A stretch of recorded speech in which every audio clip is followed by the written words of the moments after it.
ধোঁয়াটা আপনারা দেখতে পাচ্ছেন তো, এই গরম গরম দিয়ে ভাত খাওয়া হয়ে যায়। লাউ মাচা থেকে লাউ শাক কেটে নিলাম, এবার কেটে আর এক ঢাকা পোস্ত দিয়ে দিলাম, দিয়ে জল পাঁচ ফোড়নটা দিয়ে দিলাম, লাউ শাকটা দিয়ে দিলাম, নুনটা দিয়ে দিলাম, যেহেতু পোস্তর মধ্যে পোস্ত বাটার সময় একটু নুন দিয়েছি এখানে অল্প দিয়ে, হলুদটা দিয়ে দিলাম, ভরপুর এই লাউ শাক।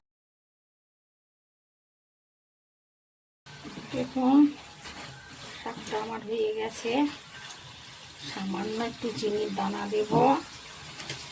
এই ঠান্ডা গরমের দিনে ভিটামিনে ভরপুর, আপনারা এইভাবে করুন।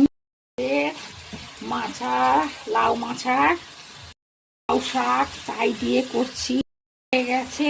এবার